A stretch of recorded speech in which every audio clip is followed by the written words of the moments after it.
Hello friends, आप सब कैसे हैं।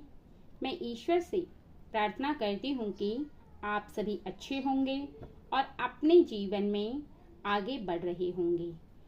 ऐसी कामना करते हुए आज की रीडिंग को शुरू करने से पहले मैं आपको दो बातें बता देना चाहती हूँ। सबसे पहली तो ये कि अगर आपको ये संकेत दिख रहे हैं जो मैं इस रीडिंग के दौरान बताने वाली हूँ, तो आपके जीवन में माता वैष्णो का आशीर्वाद और उनका वरदान आपको ज़रूर प्राप्त होगा। और दूसरा ये कि ये रीडिंग माता वैष्णो की तरफ से कुछ खास पर्सन के लिए है।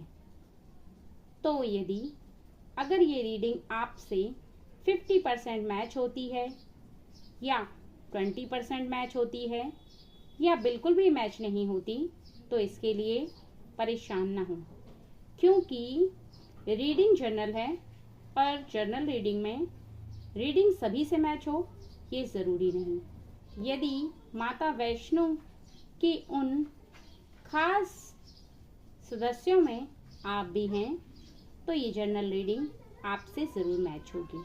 इसलिए समझदारी बनाए रखें और समझदारी से ही इस रीडिंग को पूरा ध्यान से सुनें। जय माता वैष्णो। आप हमारे व्यूअर्स को कौन सा संकेत देना चाहती हैं? जय माता वैष्णो। आप हमारे व्यूअर्स को कौन सा संकेत देना चाहती हैं? जय माता वैष्णो।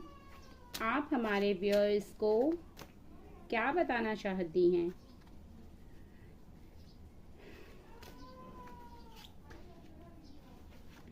एक बात का खास ध्यान रखें कि रीडिंग को सुनते समय आपको 1% भी ये नहीं सोचना है कि ये रीडिंग आपसे मैच होगी या नहीं, ठीक है?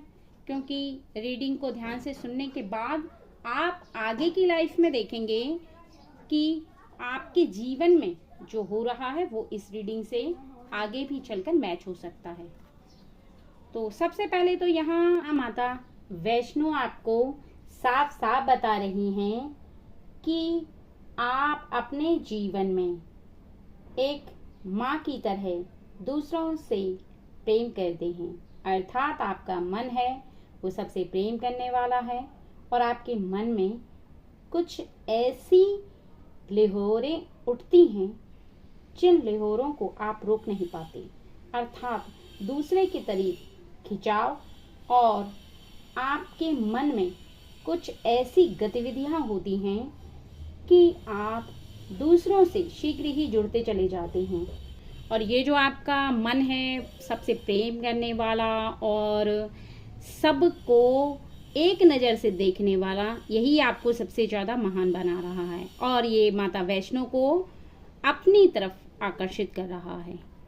दूसरा, यहाँ साफ साफ माता वैष्णो ने बताया है कि आपका समय खराब चाहे कितना भी हो, लेकिन आप उस खराब समय से शीघ्र ही समझौता कर लेते हैं और आप उसका सामना भी करते हैं।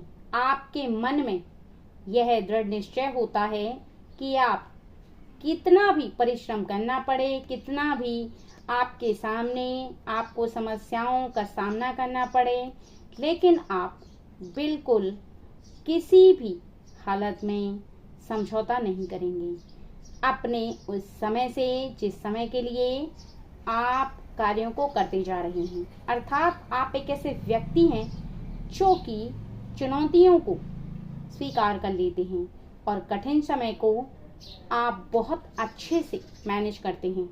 इस वक्त आपको मजबूती से खड़ा रहने की बहुत ज़्यादा ज़रूरत है, क्योंकि यदि आप मजबूती से खड़े रहेंगे तभी आपको जो आपने मेहनत की है उसका फल प्राप्त हो पाएगा, माता वैष्णो का आशीर्वाद प्राप्त हो पाएगा।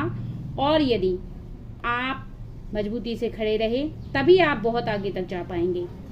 यहाँ देखिए साफ साफ बताया जा रहा है कि आपका जो मन है वो दिन प्रतिदिन परिवर्तन होता चला जा रहा है। यानी आपका मन पहले जैसे था वैसा अभी नहीं है। जो आप कठिनाइयों से जो होकर गुजर रहे हैं, जो भी आप परेशानी का सामना करते हैं, किसी भी कार्य को करने का जो आपका तरीका है, जो मन है, वो कुछ बदलने लगा है। और जैसे जैसे आपका मन बदलेगा वैसे वैसे आपके कार्य भी बदलते चले जाएंगे, क्योंकि आपका जो कार्य करने का तरीका है जब वो परिवर्तित होगा तो निश्चित ही आपके कार्य पहले से बेहतर होते जाएंगे। और ये एक बहुत ही शुभ संकेत है कि आपके जीवन में बहुत कुछ बदलने वाला है, जिसकी आपने कभी कल्पना भी नहीं की होगी। यहाँ आपको साफ साफ बहुत बड़ा इशारा मिल रहा है कि आपका शीघ्र ही समय परिवर्तन होने वाला है। ना तो आपको चिंता करने की ज़रूरत है और ना ही आपको टेंशन लेने की ज़रूरत है, क्योंकि आपका जो समय चक्र है ना, वो जो समय का पहिया है वो घूमने लगा है अब।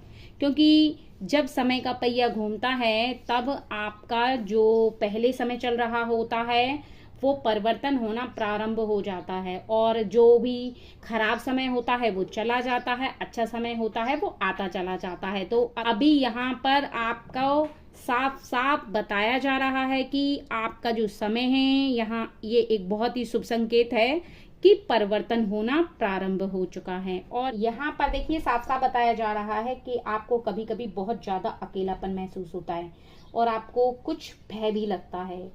आप कई बार अपने परिवार को लेके बहुत सारी बातों को लेके चिंतित हो जाते हैं और आपके मन के अंदर कुछ दुख महसूस होने लगता है। और ये जो डर होता है ना, ये इंसान की स्थिरता को कुछ कुछ खत्म करने लगता है और इंसान फिर अलग रहना और अकेला रहना भी प्रारंभ कर देता है। यहाँ पर एक आपको संकेत मिल रहा है कि आप अकेले ना रहें और आप पूरे परिवार के साथ रहें, क्योंकि आप पूरे परिवार के साथ रहेंगे तो आपको कमजोरी और जो अकेलापन है वो नहीं घेरेगा। तो आपको इस बात का खास ध्यान रखना है। यहाँ पर अकेले रहेंगे तो आप और भी ज़्यादा डिप्रेशन में चले जाएंगे, इसलिए परिवार के साथ रहें, दुखी ना रहें और अपने मन को पूरी तरह से स्थिर रखें। और यहाँ माता ने आपको एक बहुत बड़ा इशारा दे दिया है कि आप एक बहुत बड़े राजा की तरह जीवन को जीने वाले हैं, कि आपका जो स्थान है वो बहुत बड़ा है और आप अपने घर के सदस्य एक ऐसे सदस्य हैं कि आपका सब कहना मानते हैं और आप जिस काम का फैसला ले लेते हैं वो आप पूरा करके रहते हैं। आपके हाथ में ही सभी की बागडोर है और आप ही पूरे घर को मैनेज करते हैं, आप ही पूरे घर को चलाते हैं और आपका परिवार आपके बलबूते पर चलता है। तो यहाँ पर साफ साफ जो बताया जा रहा है वो ये है कि ये एक बहुत अच्छा संकेत है, क्योंकि अगर आप पूरे परिवार को चलाते हैं, उनको खुश रखने की जिम्मेदारी आपके ऊपर है, तो निश्चित ही माता वैष्णो की भी कृपा आप पर ही होगी, जिससे कि आप अपने घर वालों को और परिवार के सभी सदस्यों को और भी ज्यादा प्रसन्न रख पाएं। और यहाँ आखिरी में माता वैष्णो आपको बता रही हैं कि आप एक ऐसे इंसान हैं जो कि बहुत ही ज्यादा जिम्मेदार हैं और आप बहुत ही ज्यादा सोच समझ कर किसी फैसले को लेते हैं। आपकी जो तजुर्बा है वो बहुत ही ज्यादा है। आपके मन का जो आप जो भी अपने मन से सोचते हैं आप उसे हमेशा पूरा करने का जो उत्तरदायित्व लेते हैं उसे पूरा जरूर करते हैं। और आप ना तो किसी भी बात से डगमगाते हैं और ना ही आपका मन किसी भी दिशा के तरफ भागता है, बल्कि आपको इतना अभ्यास हो चुका है किसी भी काम को करने का और आगे बढ़ने का, जिससे कि आप अपने जीवन में बहुत ज़्यादा आगे जाने के लिए अग्रसित हैं और आपके जीवन में आपका अनुभव ही आपकी सबसे बड़ी शक्ति है।